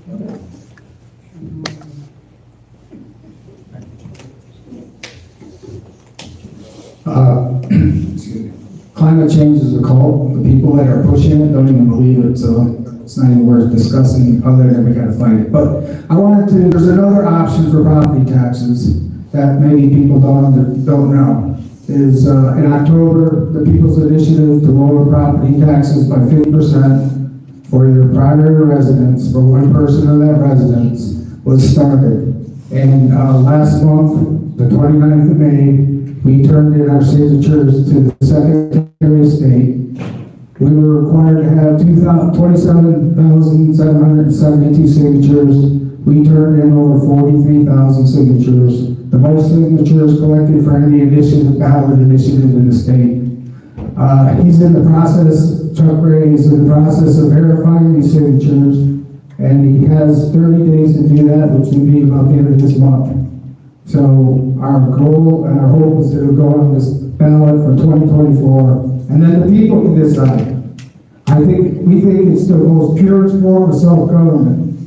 When the people take away the middleman and the legislators and the donors and the lobbyists, and we can't be bought, we work for free, we couldn't be bought, we worked for free, and we did it all in our own time, and we broke a record number of signatures. So there's hope for another option for property tax. Thank you. Well, congratulations on completing that. I know it was a lot of work. We did the same thing on SF 104 when that happened, and it's a lot of work. I do believe, though, as far as deadlines go, it'll have to be on the 2026 ballot, not 2024. So that'll be a couple of years out yet, as far as that. I'm going to take us through this really quick because we talked about it, about the foreign ownership of land. One of the other problems with the whole unaffordable, unreliable energy mix in the all of the above energy strategy we have going on is that we're finding foreign ownership behind a lot of the leases for wind and solar. They are leasing, they are getting our government subsidies, and then we are buying the components from China, and so they are laughing all the way to the bank as they destabilize and weaken our country. We also have an open border where hundreds of thousands of illegal aliens are coming across, and we have discovered that many of us probably read the article where Joe Biden, of all people, removed China from the Bitcoin mine that was adjacent to F.E. Warren Air Force Base in Cheyenne, which is disgraceful because the Wyoming legislature and the governor should have done that themselves. We had 2 bills on foreign property ownership for critical infrastructure and one for foreign adversaries prohibited property ownership. Those were both my bills because our Constitution says foreign aliens cannot have any difference in owning land as we do, so we need a constitutional amendment to change that as well. However, we have been made aware, living in Goshen County and near the F.E. Warren Air Force Base, they're upgrading the Sentinel missile system, and the Chinese are all over in Nebraska and southeastern Wyoming. They've been spotted. Nebraska's taking more action than our state is currently, or at least that they're divulging to us. So that's what those bills were designed to do, to get at that, because we really are in a bad situation there. We also tried to work on illegal immigration problems with prohibiting illegal immigrants from getting Wyoming driver's licenses here and voting in Wyoming. Unfortunately, that was killed as well. Both of those foreign ownership bills, Chip and Alan and their conservatives in the House tried to pull those out of the Appropriations Committee. The Speaker, Albert Summers, sent them there to die because they didn't want to vote on them, but they have a good vote on that on record because several people voted against pulling them out of the committee. Our state budget was the largest in history. It's about $11 billion, 2% for property tax relief, several crazy things going on in that budget. I mean, when it first came to us, there was $750,000 for a Rose Bowl parade float, $2.5 million for an air show in Casper. They're working on getting a new museum that started out with $10 million. Up at $150 million. The governor for the Green New Deal and his climate change initiatives has a slush fund of his own that has accumulated to about $430 million. I think we ended up in the very end, they maybe reduced him by 100 million, but he's doling that out to Bill Gates for his nuclear projects.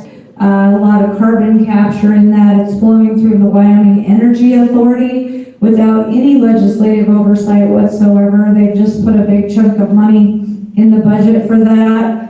So the House offered several cuts as well as the Senate. They weren't able to get theirs through, but we did in the Senate.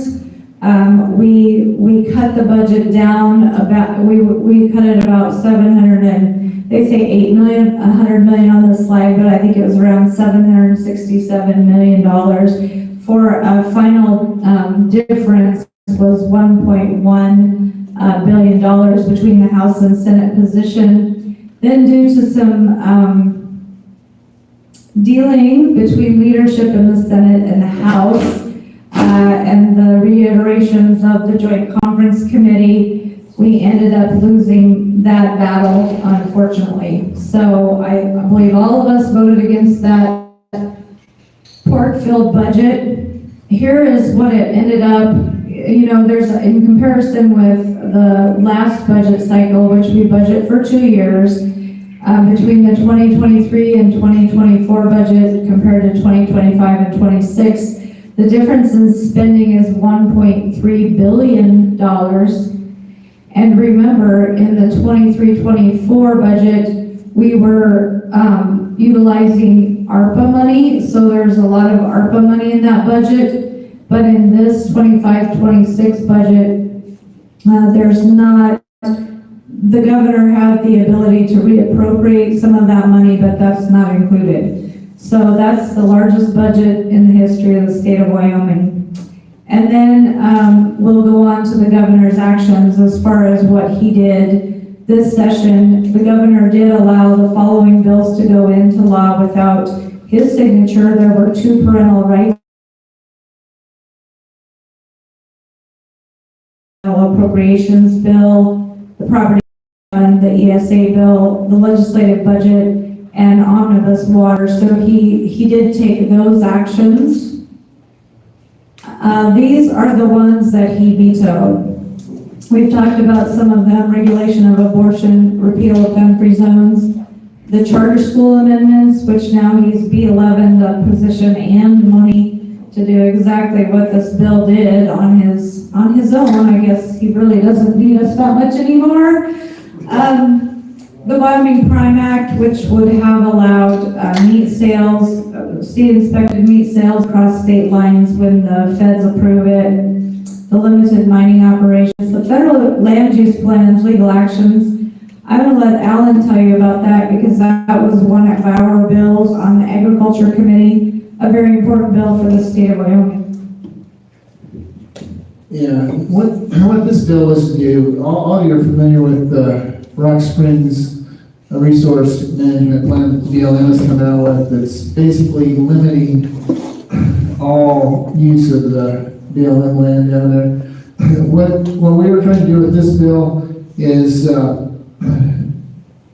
put a fund in where the state could hire top-notch lawyers, similar to Harriet Hageman when she was practicing law and not legislating, to actually sue the federal government to get our rights back. Unfortunately, that went through, got some changes, and then the governor said, well, no, we don't need that money. We have $300,000 for lawsuits. That's plenty. And I think that's the number. I may be wrong on that, but Cheri can correct me.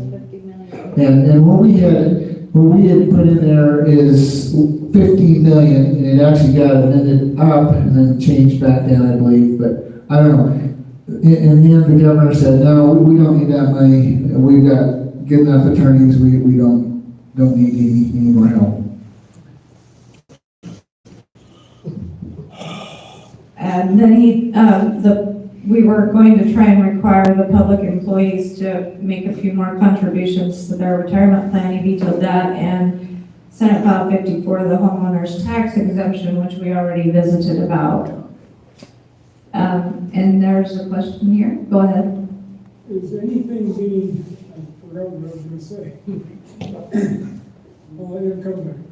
Okay, well, it will probably come back. So this is a special session vote. I called for the poll of the legislature when the governor took all of these actions, and it's kind of blurry. I apologize. I think it was on Facebook, but if you need it to know how people voted, we all voted for a special session. We could have done that easily because we had 3 funded, we had already budgeted for 3 extra days that we didn't use. In 1981, Charlie Scott, remember that they had done a 3-day special session. They had 26 bills, including the budget. So our attempt to override the governor's vetoes by resurrecting those bills and repassing them could have easily be done within budget and within those days.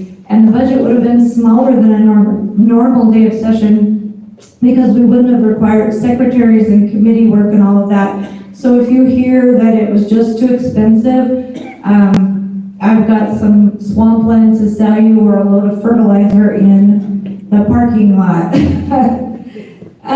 So we briefly, how many of you know how to use the legislative website? Everybody? Okay. It looks like a lot of you. So I had some slides to show you how to do that. But since we've had so many good questions and so much discussion tonight, I don't want to go any longer to take you through that unless you really want me to. Go ahead. Just a minute, that's my turn.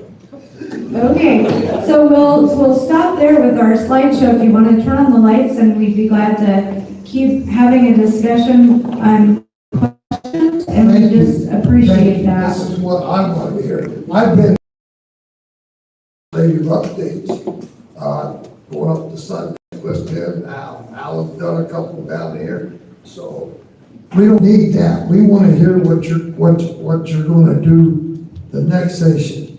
And one thing I have in particular is, what do you think the chances are of enlarging your conservative group in there? We have great candidates running across the state, and I'll let the gentleman in the House speak to the House. But there are 11 Senate seats in play this election cycle.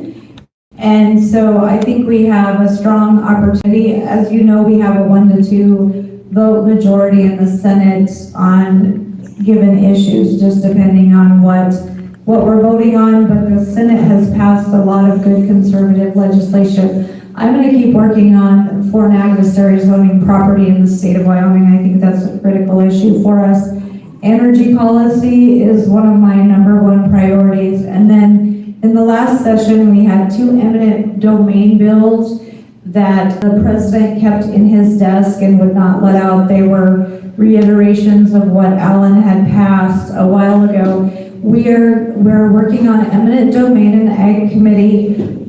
We're going to bring that back, and then there are a lot of CO2 pipelines that are being proposed across the state, as well as basically I guess you would call it a cap and trade scheme for carbon capture and then selling of the carbon credits and all of that going on. That's a big movement across the state. We have Colorado River issues we're working on in Select Water, and then all of the issues, because Select Water deals with all of your irrigation and water projects across the state. So we always have a big, busy schedule on that committee working on infrastructure. So those are my priorities. And then the war on our kids. I mean, there's just a war on the family, a war on children. We'll keep working on those issues. I'll let the guys speak to how they feel about the House, but I'll tell you there are some stellar individuals that have stepped forward to run for office in the Senate seats, and some great conservatives that are defending their positions as well. So if you have connections across the state and want to help with any of that, I'm sure they would be thankful for your support. Yeah, I would echo that in the House as well. We've got, I don't remember the number right offhand, but at one point there was 25 to 30 conservatives that had been recruited to run for races across the state. And so a lot of them are out knocking on doors at this time, working at getting voted in. So I think our chances of actually changing the makeup of the House are pretty favorable. I mean, a couple of things that if I get reelected back in, I would like to work on. I'd like to continue to help with this eminent domain stuff that Cheri mentioned. And like she said, the CO2, that's an issue that we need to be looking at because South Dakota and Minnesota, they've been using eminent domain to just run across farmers' property all over the place. And that's not right. It's a taking of our private property rights. The other thing I'd like to do is tax issues. I don't know how many of you have had an insurance claim on a vehicle that you had to take in and get your money. And you buy a new vehicle and you go to pay taxes on it. And you go to pay taxes on it. I guess I'm just supposed to shut up. But you go to pay taxes on it, and you pay taxes on the full value of that new vehicle, even though 3/4 of it came from the vehicle you just had. So our state is double dipping on us on the money that we've already paid taxes on, and they're charging us for the money we just turned over from our previous vehicle. I mean, if we take a car in that's used and we trade it in, we don't have to pay sales tax on that portion, but on the ones that we wreck and get the money back from the insurance, we do. And so this last session, I ran a bill to try to fix that, and unfortunately, it didn't get introduced. I mean, we didn't have the votes to get it in. But anyway, that's some of the things that I would like to work on, just mostly protecting our private property rights and trying to reduce regulations around the state. And on ag, we're working on the ag rights. Oh, right. And on ag, one of the issues we're working on there is the EID tags. In addition to the weekly printed version of the newsletter journal, we also promote our community and share important information on our award-winning website, newslj.com, and in our weekly email newsletter, Nuke Now. We also connect with readers through various social media platforms and invite you to check us out on Facebook, Twitter, and Instagram. You can even take a look at a recent meeting of the City Council, School Board, or County Commission on our YouTube channel. We do hope that you will go to newslj.com and subscribe today, and we look forward to making all of our great content available to you. But regardless of your level of support, we thank you from the bottom of our hearts for doing your part to preserve a free and independent local press. One of the issues we're working on there is the EID tags, because the federal government has continued to insist that we need EID tags. Right now they're saying it only affects 11% of the country. Well, the 11% it affects is Wyoming and a few other small states, because we export all of our animals. The states that don't have to export to get the packing plants don't have to have these EID tags, and so they're discriminating against us and require us to have this information so they can get their hands on how we produce our cattle. But I heard it was all okay because the federal government was gonna go ahead and pay for those tags the first year or something. oh, it's just like the government always says. Yeah, we'll pay for it for the first little bit and it'll be okay. But it's more of a control issue, not actual issue. It's really necessary. But anyway, I'll let Chip share, because we're definitely running over time. You don't want me to share. To answer your question, Dan, I guess I am very hopeful of where we're headed. As far as the legislation that has been run, as whether it's worth it or not to run it again, yes. Because the legislation we ran before never got out of the gate because we simply did not have enough votes to get it introduced, and especially in a budget session. And so this is good legislation. This is good stuff. You're looking at runoff elections. You're looking at an elected attorney general. You're looking at acquisition. Reevaluating how we consider our tax base and how we value our land. Currently, we're at fair market value. That's where we're watching people move from all over the country into here and paying elevated prices. We follow that right on up. So it doesn't matter. You're going to get taxed based on what somebody else is willing to pay. And that is a tax on income that you've not received. It's really what it is. I mean, unless you've sold that house, you did not realize that income. So you're being taxed on unrealized income. And so we've got to address that. And in that, everybody gets a little bit panicky and the hair comes on the fire because, well, what are we going to do to fund everything we're doing? Well, we're going to have to be just like everybody else that works in ranching or business or whatever. You're going to have to try to make sure that you have enough money to cover your costs. If you have a windfall, take care of it. But you have to manage with the money that you have. And if you tax people out of their homes, they're not there to be able to draw more revenue from it. If you lose your industries, Wyoming's legislature has got to get behind our industries. I talked to a young man in Powell. He said, I work in Texas in the oil field. I said, why do you work in Texas with everything we got going in Wyoming?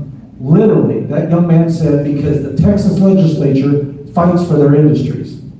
I know I've got a more secure job in Texas than I do in Wyoming or even North Dakota. He said, I've worked in all three places. I went back to Texas because I knew that my state supported me. That's the kind of things that we have to have from our state legislature, is making sure that the people of this state know that we're here to protect what's paying the bills. Because what's being pushed upon us right now is a facade of epic proportions. And we're going to literally see, I believe, energy poverty.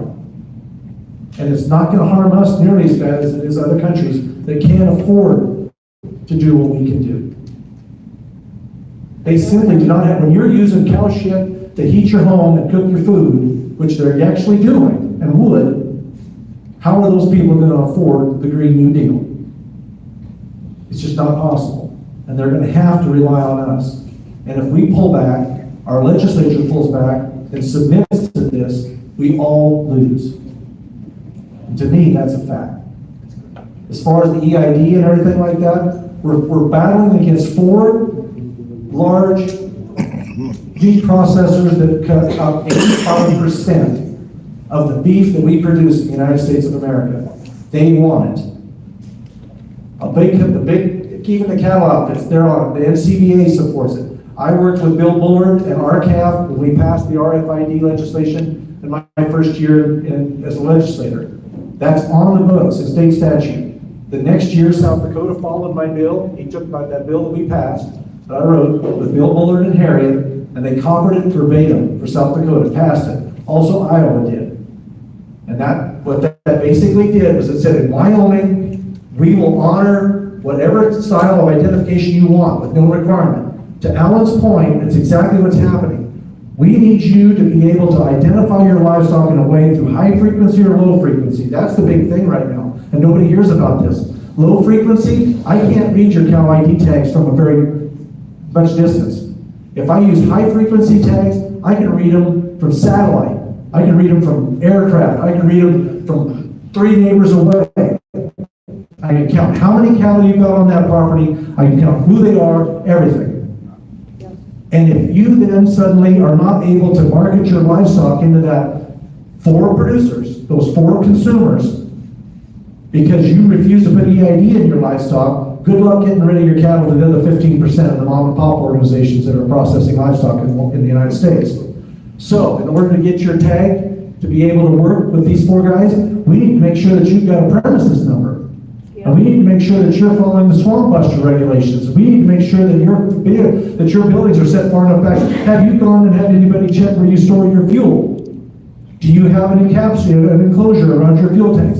If you don't have all that stuff in order, we don't necessarily have to sign off on your electric identification, and you're not going to be able to market those livestock to anybody with that 15%. It's a control. And anybody that comes to you and says, but the tags are cheap. I don't care if you want to use those tags. Bully for you, go ahead. But I don't want you to stop me from being able to market my livestock because I choose not to. That's the problem. They're coming after our food supply, they're coming after our energy supply, and they're coming after our ability to travel. If you listen to Harriet Hagman, she'll tell you the same thing. That is total control. And we cannot, as a legislature, sit idly by and let it happen. And that's why, this is it, in a nutshell, I'm going to shut up because I've said enough. My wife's looking at me like, you need to quit. I need guys like him back at the legislature. I need guys, all of gals all over the state of Wyoming that are going to be consistent. I can count on him every day to be the same day in and day out.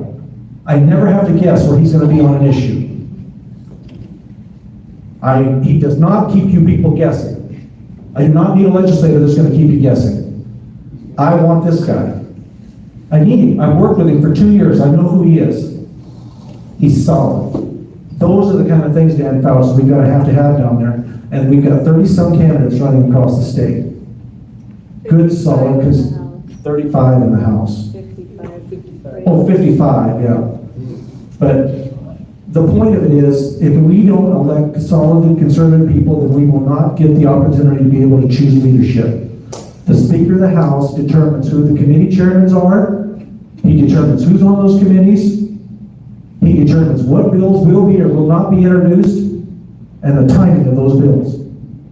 If you look at if I've learned anything in 4 years, it's that timing is critical to good legislation. I can run out the clock and say I tried.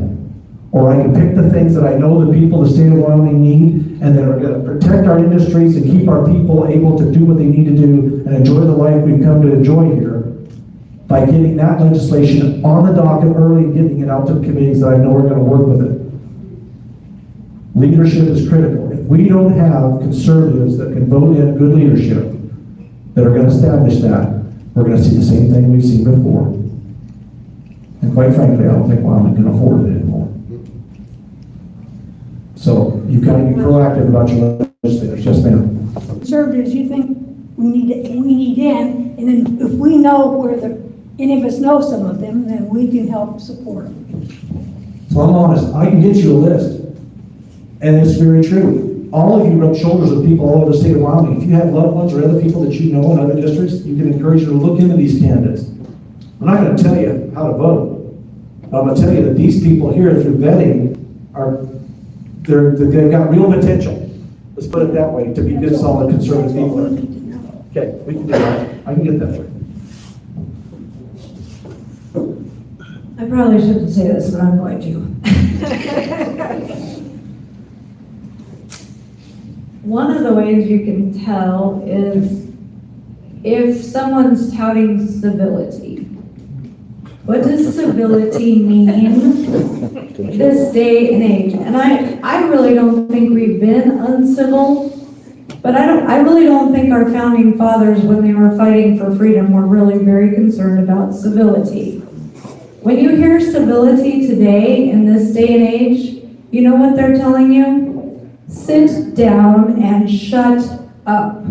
Because we don't want the arguments you're bringing against us. We don't want you to disagree with us.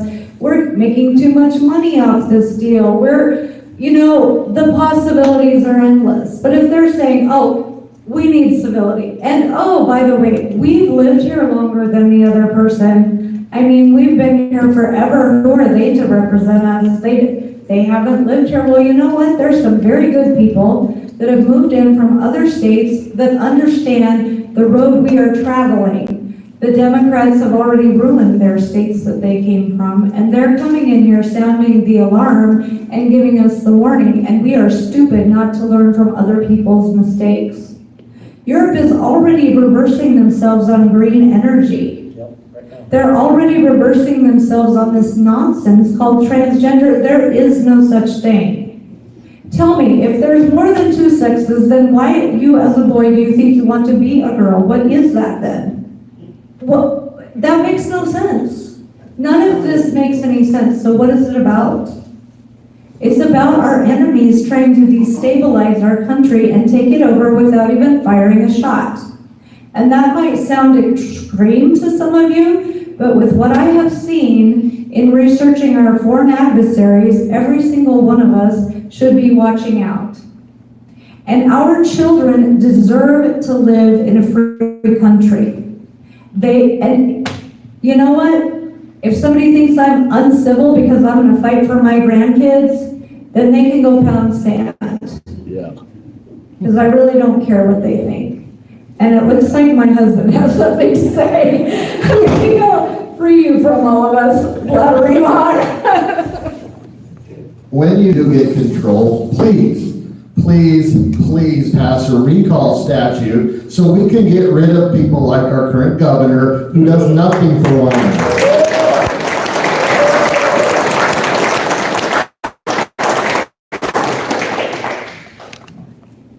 Well, I'm gonna let Alan, we're in his district, and the rest of us have gotten all fiery, but no, it's the truth. And if we're not willing to say the hard things, we're not gonna be willing to do the hard things. And we're not at an easy time in politics, in life, and you know, we have to wake up to the reality of what the times we're living in. Thank you for that question, Corey. I mean, I think that really is true. All over the state, I've had people say we need to do a recall statute for some elected officials. So I think that's something we'll definitely be looked into. I want to address the civility question a little bit. I was accused of being uncivil on social media. I don't know how many of you know how much I'm on social media.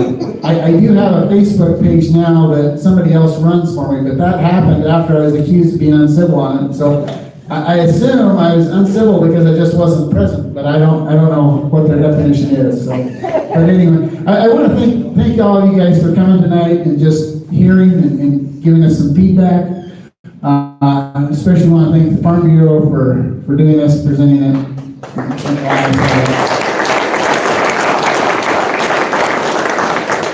And so we will officially close this meeting now, but we will be around. So if you have any other questions or concerns you want to share with us, come talk to us. Thank you. Thank you.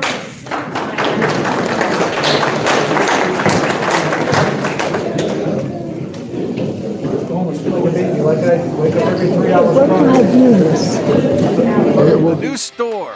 This is the one-stop shop.